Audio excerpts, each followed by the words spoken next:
Hi buddies, welcome back. It's Anne-Sophie and today I'm going to show you how you can change your Simpin on your iPhone 15. And for that you want to go to your settings and then go to mobile service and click on Simpin here, and now we can say change Simpin. You need to put in your current Simpin.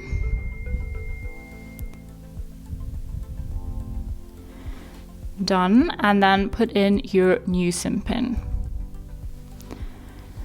You need to confirm that one again, say done, and then your Simpin is changed. And if you need to restart your phone or put your SIM card in another device, you will need to unlock your SIM card with your new Simpin now. This can be very useful if you have like a lot of pins that you need to remember and you want to keep it easy, or maybe someone, I don't know, saw your Simpin and you're afraid that he will, I don't know, steal your SIM card or something. Also, at the same time, be aware that 1, 2, 3, 4, 4 times 0, stuff like that is just not the securest option for a Simpin, so you want to be a bit creative there.